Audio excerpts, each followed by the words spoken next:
សំឡេងស្រួយស្រែដោយសាររិកា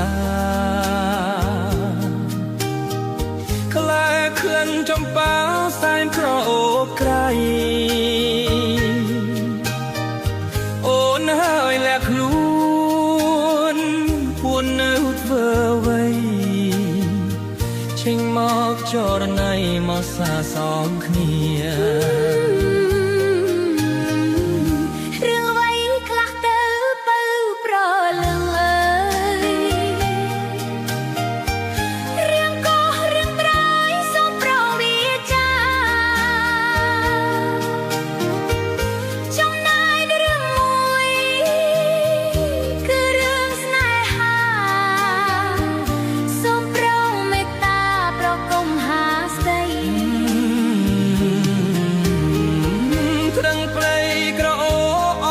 ចំប៉ា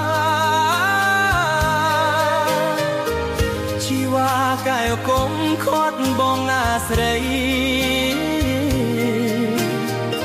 មកសូមស្រោកក្លិនចំប៉ាក្មេងខ្ចីសូមស្គាល់ប្រណីដាស់ទៀនស្នេហា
គួចស្អាតឡើងប្រលឹងនេះហើយ